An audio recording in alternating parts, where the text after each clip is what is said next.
Camellia. আপনি কি আমাকে দেখেছেন? না, আমি তোমাকে চিনি না। ঠিক, আমি তো আপনাকে চিনি না। ক্যামেলিয়া। আপনি কি আবারও আমাকে ডাকলেন? আমি কেন আপনাকে এই ডাকছি? যে বললেন ক্যামেলিয়া। Shit, আপনার নাম ক্যামেলিয়া? আসলে ক্যামেলিয়া ফুটেজ। আচ্ছা, মা, ক্যামেলিয়া ফুটেজ। মেয়েটা কিন্তু জোশ, এমন নাম তেমন সুন্দর। এবারে প্রথম দেখাতেই হৃদয় মোচড় দেওয়ার মতো। আজকে মালিয়ার সঙ্গে আমার ডেট, ক্যাচ প্রপোজ করবো। সরি। তুমি আমাকে ডেকে আনলা আর তুমি ইলে কি যেন বলছো বলো। আমি আসলে তোমাকে লাভ। Will you be my girlfriend? আমার তো তোমার প্রপোজটা ভালোই লাগলো, কিন্তু রোমিও কি বলছে বুঝতে পারছো? তুমিও তোমাকে পছন্দ হয় না, যেহেতু ওর তোমাকে পছন্দ হয় নাই তো তোমার প্রপোজাল অ্যাকসেপ্টেবল না। সে ছিল তোমার কি করে দেখা করে তাকিয়ে ফুলের দোকানে এভাবে দেখাচ্ছি। সময় যাইতেছে খুশি পাবি কেমনে? এই তো। এখন শুধু জিনিসগুলো ফেরত দেওয়ার নাম করতেন তার জমায় ফেলা, বুঝছো? কিন্তু মেয়েটাকে খুঁজে পাবি না। সালাম এটাই ক্যামেলিয়া আপনার কি হয়? কি আর মেয়ে? বাবা। আমি জানি না কোনো মেয়ে এই হাউজে নেই। কিন্তু ওনার গাড়ি নাম্বার তো ঢাকা মেট্রো খ। হ্যাঁ ঠিক আছে, সব ঠিক আছে। কিন্তু পশু দুটো মেয়ে আপনার গাড়িতে হ্যাঁ, তো আমার নিজের গাড়ি নিজে ড্রাইভ করি, ওভারে চল। তাহলে ওই প্যাসেঞ্জারদের কারো নাম্বার আপনার কাছে কি আছে? অবশ্যই আছে। ওদের কারো নাম্বার কি দেওয়া যাবে?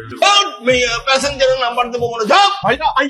আপনারা ক্যামেলিয়ার কাছে। সেদিন ফুলের দোকানে আপনারা টিজিং করেছেন, তারপর রেস্টুরেন্টে টিজিং করলেন, এখন তো সোজা বাসায় চলে আসছে। এখন ট্রিপল লাইনে কল দিচ্ছি, পুলিশ ডাকছে। আচ্ছা প্লিজ স্টপ। দেখা ক্যামিলিয়ার ব্যাগ সরি, এটা আমরা ক্যামেলিয়ার হাতে সরাসরি। দেখেন, ক্যামিলি আরেকটা বাড়িতে থাকে। একটু আগে ওর সাথে আমার কথা হয়েছে, ও বলেছে ব্যাগটা রেখে আপনার দেখে চলে যেতে। আপনার ফোন নাম্বার দেন অথবা বাসা অ্যাড্রেস দেন, আমরা ডিরেক্টলি গিয়ে ওর সাথে দেখা করব।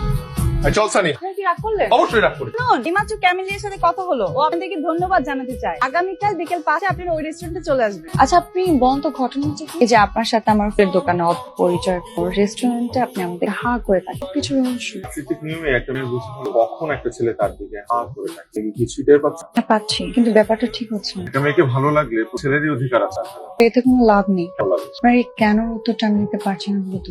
ভালো থাকুন। Thanks again. এই পার্সের মধ্যে আমার অনেক ইম্পর্টেন্ট ডকুমেন্টস ছিল। একটা কথা বলি, জি, পাশ থেকে একটা জিনিস চুরি করে, একটা পাসপোর্ট সাইজের ছবি। কেন? যে কারণে আপনার দিকে হা করে তাকিয়েছিলাম সেই কারণে। এখন কি আপনি আমার ছবির দিকে ওইভাবে হা করে তাকিয়ে থাকবেন? আমি তো দেখছি নাচুরবান্ধা টাইপের ক্যারেক্টার। কি বলবেন? আমি নাচর পিক টাইপের ক্যারেক্টার। আমি আসি।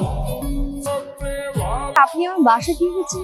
আপনি কি চাচ্ছেন বলেন? যদি সত্যি জানতে চান তাহলে বলবো আমার আপনাকে খুব প্রয়োজন। আপনি আপনার নাম্বারটা আমাকে দেবেন। আমার নাম্বার আপনার খুব প্রয়োজন। খুব প্রয়োজন। 0171211। আরো দুটো নাম্বার বাকি আছে। আমাকে না আপনার খুব প্রয়োজন, তাহলে খুঁজে বের করুন।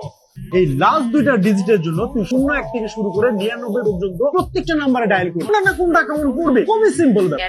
ক্যামেলিয়া আছে? গোলামের গোলাম রাতের বেলায় বদমাইশি করস। ক্যামেলিয়া আছে? জি। ফাইনালি পেলাম তোমাকে। দেখা করতে পারি একটু? আপনি আমাকে বলেছিলেন আপনি আমাকে মাঝে মাঝে ফোন দিবে, শুধুমাত্র আমার কণ্ঠে হ্যালোটা। কিন্তু আমি যে এত কষ্ট করে তোমার লাস্ট দুইটা ডিজিট খুঁজে বের করি, সেটার জন্য অ্যাটলিস্ট একটা পুরস্কার তো আমি ডিজার্ভ। আচ্ছা ঠিক আছে, শুধু একবার। তাতেই আমার চলবে। আজকে আমি সব চাইতে হ্যাপি, কারণ আমার প্রিয় মানুষটা আমার রিকোয়েস্ট। আমি আপনার সাথে আজ কেন দেখা করতে এসেছি জানেন? মানে আপনি আমাকে রেসপেক্টফুলি ভালোবাসেন। আমি অস্বীকার করবো না আপনি যে আমাকে ভালোবাসেন, এটা আমার ভালো লাগে। কেউ যদি কাউকে ভালোবাসে আর সে যদি জানে যে সেই মানুষটাকে সে পাবে না, তারপরেও কিন্তু ভালো লাগে। এগুলো কেন বলছো? কারণ আপনার সাথে আমার রিলেশন বসতে, আপনিও আমাকে পাবেন না, আমিও আপনাকে পাবো। আপনি যতদূর এগিয়েছেন সেখানে থেমে যান। কেন?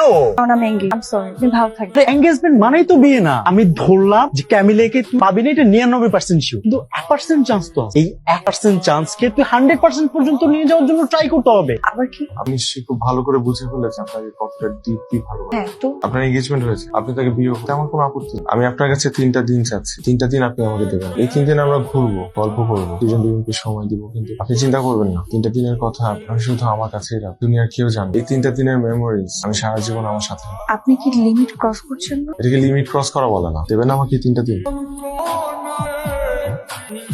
শেষ 3টা দিন 3টা সেকেন্ডের মতো মনে হয়। আমি তোমাকে এটা রিকোয়েস্ট করি, তুমি আর কোনদিন আমার সাথে যোগাযোগ করার ট্রাই করো না। কেন? কি হয়েছে? তোমার শুরুকে এতটা সেফ দেওয়া উচিত হয়। একটু একটু করে আমার মনের মধ্যে অনেক বড় একটা জায়গা তৈরি করে নিই। তুই কি শুধু প্রেমে পড়ে গেছিস? এমনি তো বিয়ের আর মাত্র 4টা দিন বাকি। তুই মাথা ঠিক আছে? আমি কি করবো? আমি তোকে ভালোবেসে ফেলছি, কিন্তু আমি ওকে বিয়ে করবো। আমি আসিফকে বিয়ে করবো। এমন অনেক মেয়ে আছে না যাদের ভালোবাসার মানুষ একজন থাকে আর বিয়ে করবো একজনকে। আমি না হয় তাদের লিস্টে একজন থাকলো। বিয়ের কার্ড আর আপনি অবশ্যই আসবেন। বিয়ের কার্ডটি তোমাকে আমার বিয়ের পোলা মাংস খাওয়ার জন্য দিন। রাত 9টায় বিয়ে। তুমি যদি রাত 9টার আগে আসতে পারো তবে আমি আমার ডিসিশন চেঞ্জ করবো। আজকে যে বিয়েটা হওয়ার কথা ছিল, হ্যাঁ, অনেক আগেই হয়ে গেল। তুমি দরজা খোলা রেখে কোথায়? তোমার বিয়েতে গিয়েছিলাম, তোমাকে খুঁজতে কমিউনিটি সেন্টার। সেটা তো তোমার রাত 9টার দিকে যাওয়ার কথা, আর তুমি গিয়েছো 12টায়। প্লিজ বাবা আমাকে হাসবে না। আমি তোমাকে সত্যি পেলাম শেষমেশ। গাধায়